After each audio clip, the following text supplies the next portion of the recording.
It's late. Maybe 11 p.m. Your phone's glowing on the table. A text from a friend sits unanswered. Another from your mom. You mean to reply, but something stops you. It's not time. It's not laziness. It's this weight in your chest. Like every word you type will pull you deeper into a conversation you don't have the energy for. You scroll X instead. Notifications pile up, work emails, group chats, a cousin's post about some drama. Your mind's racing, but it's not going anywhere. Why does it feel like everyone wants a piece of you? Why does it feel so heavy to just exist? This isn't about being overwhelmed. It's about noticing. Noticing who makes your mind feel like a crowded room. Noticing who leaves you drained, even when you didn't say much. Marcus Aurelius said it, you have power over your mind, not outside events. Realize this, and you'll find strength, not to fix everyone, not to carry their weight, but to choose what you let in, to choose quiet over noise. This video isn't about cutting people out. It's not about burning bridges or finding better friends. It's about seeing clearly, seeing who pulls you into chaos, who makes you question your own worth, who leaves you feeling like you're never enough, and maybe, just maybe, choosing to step back, not out of anger, not out of spite, but because your mind deserves peace. We're going to walk through 9 signs, 9 patterns in relationship 7 with family, even with close friends that might be stealing your clarity. These aren't rules, they're reflections. Moments to pause and ask, is this worth my energy? Is this worth my time? You don't need to decide anything now. Just listen, just notice, and let your mind breathe. If you've ever felt your head spinning like this, leave a word in the comments. Maybe just peace. Not for me, not for fame, but for someone else out there, needing this moment to stop, just like you. Let's build a quiet space together, one where we can all just be. Sign 1. They drain your energy without giving back. You get a text. It's from that friend, the one who always has a problem. Work's a mess, they say. My boss hates me. You reply, try to help, offer a suggestion, ask how they're holding up. But the conversation's one-sided. They vent for an hour. You're typing, listening, nodding to your phone. And when it's over, nothing. No. How about you? No. Thanks for listening. Just silence. Until the next crisis. You feel it, don't you? That empty feeling. Like you poured your energy into a bucket with holes. It's not about money or favors. It's about balance. A relationship should feel like a dance. Both sides moving, giving, taking. But with them, you're always the one giving, always the one left tired. I knew someone like this. A coworker, Jake. Every lunch break, he'd unload. His projects were falling apart. His girlfriend was mad. I'd listen, offer ideas, try to lift him up, but he never asked about me, not once. Not when I was juggling deadlines, not when my dad was in the hospital. One day, I stopped responding to his rants. Not out of anger, just exhaustion. And you know what? He didn't even notice. That's when I realized I wasn't his friend. I was his sounding board. Stoics talk about the citadel, your mind, your inner strength. You control who gets to enter. You control what you give. It's not selfish to guard that space. It's not cruel to say, I can't carry this for you. A relationship that only takes isn't a relationship. It's a transaction, and you're not a resource to be used up. Notice it. The next time you hang up, close the chat, walk away. How do you feel? Lighter or heavier? If it's heavier, ask why. Ask what you're getting back, not out of resentment, but because your energy is finite, and it deserves to be spent on what fills you, not what empties you. Maybe they're not a bad person.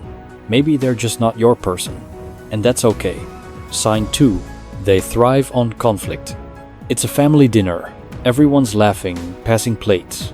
Then someone says something, a small comment, about politics, maybe.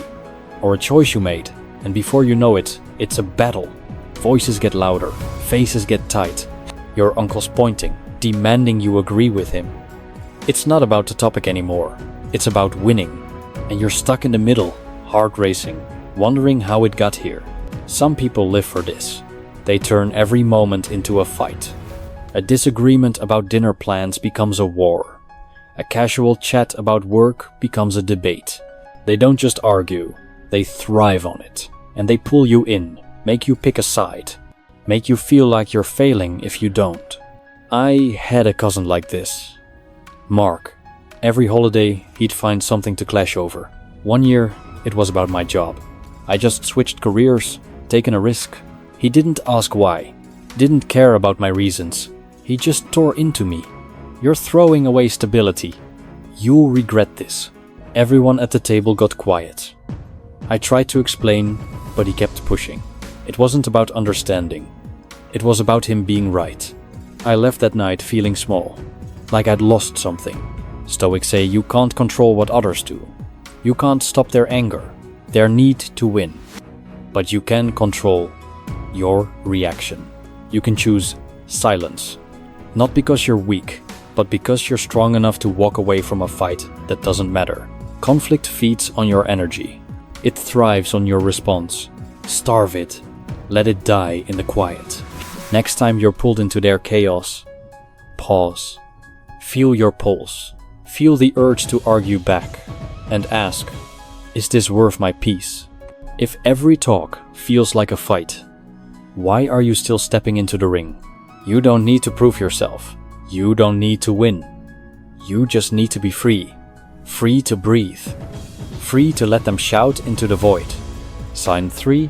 They dismiss your struggles. You're on a call. A friend you've known for years. You're telling them about work. How the deadlines are crushing you. How you're barely sleeping. You don't want pity. Just a moment to be heard. But they cut you off. Oh, you think that's bad? My boss is worse. Or they laugh. Come on man, toughen up. And just like that, your pain's invisible. Like it doesn't count.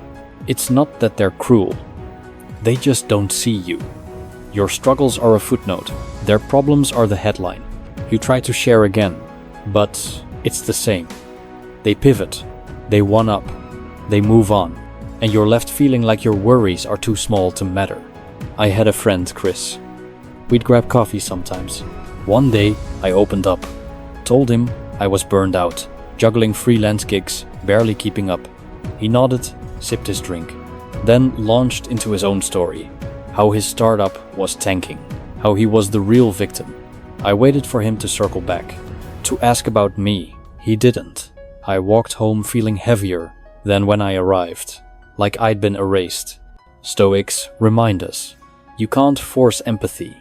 You can't make someone hear you. But you can choose who gets your truth. Your struggles aren't a competition.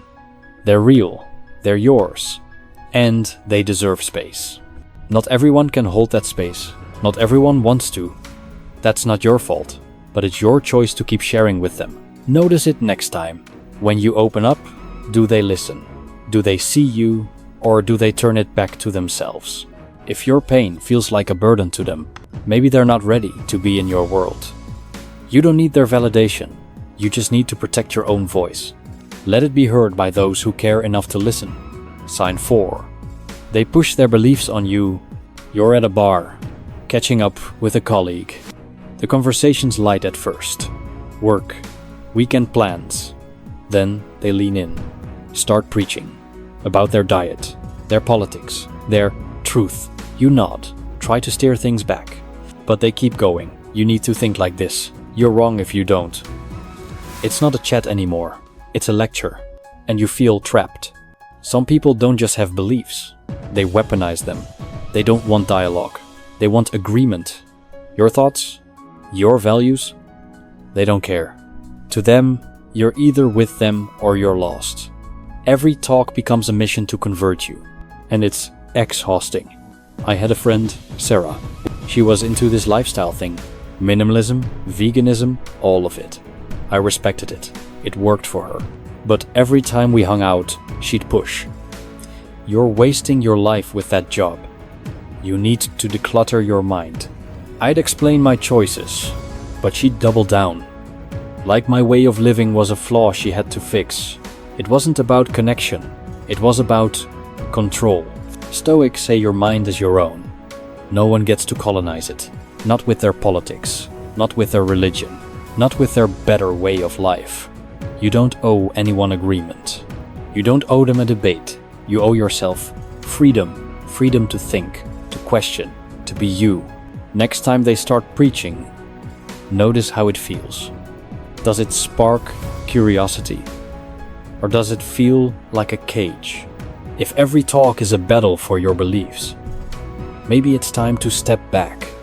Not because they're wrong, but because you don't need to justify who you are. Your mind is enough.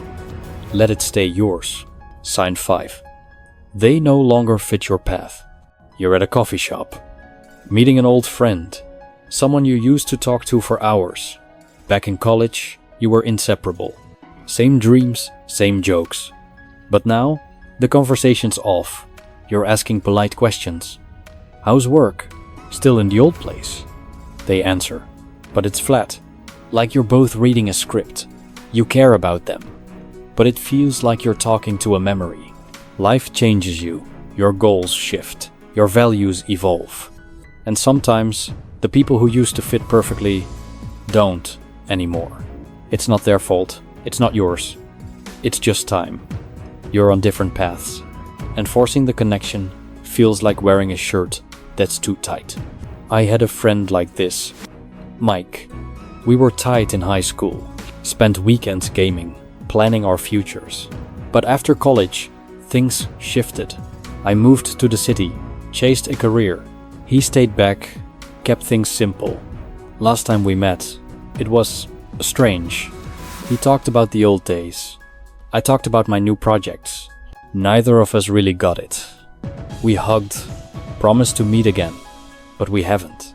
Not because we fought, because we didn't need to hold on. Stoics say to accept change. Clinging to the past steals your present. People aren't meant to stay the same. Neither are relationships. Letting go doesn't mean you stop caring. It means you respect who you've both become. You honor the memories, but you live for now. Notice it.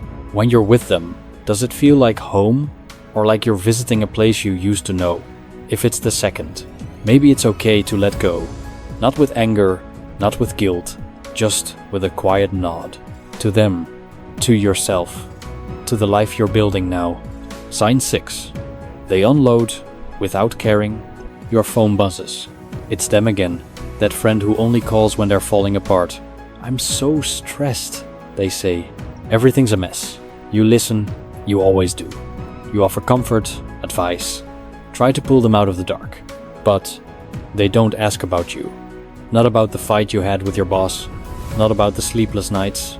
They just keep pouring. And you're drowning. Some people don't share. They unload.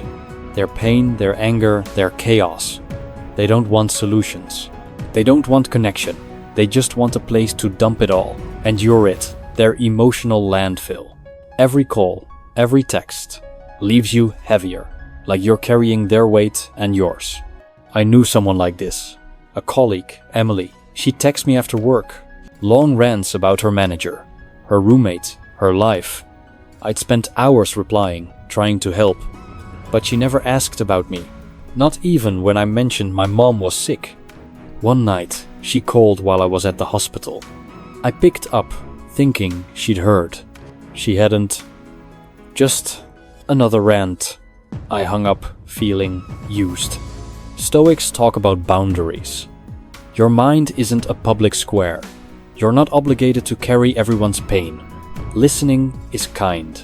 But being a sponge for their misery, that's not kindness. That's losing yourself. You deserve relationships that lift you up, not ones that bury you. Notice it. After they vent, do they check on you? Do they care? Or do you feel like a void they screamed into? If it's the second, maybe it's time to set a line. Not out of cruelty, but because your heart's not a dumping ground. Protect it. Let it breathe. Sign 7. They break promises casually. You're waiting. At a restaurant maybe. Your friend said 7 p.m. It's 7:30 now. No text. No call. You check your phone. Nothing. Finally, a message. Sorry, got caught up. No explanation. No real apology. And it's not the first time. It's a pattern. Plans made. Promises broken. You're left feeling like an afterthought. A promise isn't just words. It's respect. It's trust. It's saying, you matter to me. But some people toss promises like confetti. They cancel. They forget. They shrug it off. And every time, you feel smaller. Like your time, your hope, your presence doesn't count. I had a sibling like this, my brother. He'd swear he'd help with stuff, moving apartments, fixing my car. I'd count on him, rearrange my day, but half the time he'd bail. Forgot. Something came up. Once I was stuck with boxes. No truck, no him. He laughed it off later. I didn't. It wasn't about the boxes. It was about feeling invisible. Stoics say, value your time. It's all you have. You can't control if others keep their word, but you can control who gets your trust. A broken promise isn't just a moment. It's a message. It says where you stand, and you deserve to stand somewhere that feels solid. Notice it. When they say they'll show up, do they? When they promise, do they follow through? Or is it just noise? If it's noise, maybe you deserve better echoes.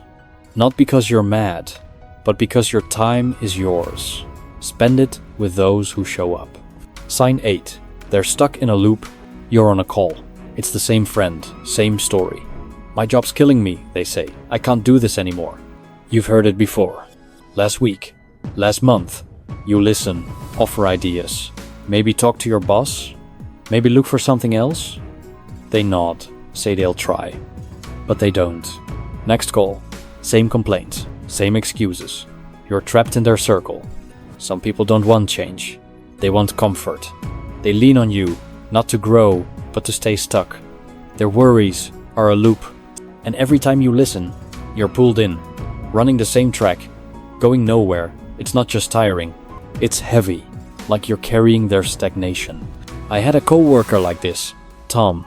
Every coffee break, he'd complain. His workload, his team. I'd suggest solutions, ways to manage stress, job boards to check. He'd say, yeah, good idea, but nothing changed. Months later, same gripes, same tone. I realized he didn't want help. He wanted an audience, and I was playing the part. Stoics say you can't fix others. You can't pull them out of their loop. You can only focus on your own growth. Listening is kind. But enabling their stagnation? That's not helping. It's trapping you both. A real friend wants progress.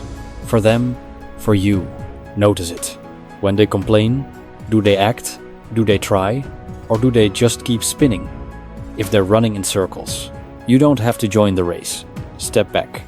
Not with judgment, but with clarity. Your energies for moving forward. Not standing still. Sign 9.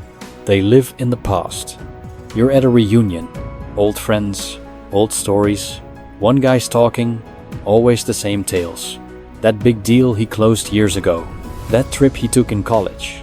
Everyone laughs, but it's forced. You've heard it all before. His eyes light up for the past. But the present? He's quiet. Like he's not even there. Some people don't live now. They live in yesterday. Their glories, their wins, their old selves. It's not just nostalgia. It's a refusal to move forward. Every conversation pulls you back to who they were, to who you used to be. And it feels hollow, like you're stuck in a museum of their life. I knew someone like this, a mentor, Paul. He'd talk about his awards, his big projects from the 90s. Every meeting, same stories. I admired him at first, but then I noticed he dodged the present, never talked about now, never asked about my work. It wasn't inspiring, it was sad, like he was trapped in a moment that didn't exist anymore. Stoics say the present is all you have. The past is gone. The future isn't here. Clinging to old glories doesn't make you bigger. It makes you smaller. A real connection lives in the now, in what you're building, in what you share today. Anything else is just noise. Notice it. When they talk, are they here? Are they living, or are they stuck in yesterday? If it's the second, maybe you're meant for now. Not because they're wrong, but because your life's happening today. Step into it. Let the past stay where it belongs. Closing. You've heard the signs. 9 moments, 9 patterns. They're not rules, they're not judgments. They're just mirrors, reflections of the people in your life. The ones who lift you, the ones who weigh you down. You don't need to decide anything now. You don't need to cut ties or draw lines. Just notice. Notice who makes your mind feel light, who makes it feel heavy. Life's loud, texts, calls, expectations. It's easy to get lost in the noise, but you have a choice. Not to fix everyone, not to please everyone, but to choose your quiet, to choose your peace. This video's here for you. Tomorrow, next week, whenever you need to stop, to breathe, to see clearly. You don't need to change anything. You don't need to be anything more. Just be here, just notice, and let your mind rest. Peace.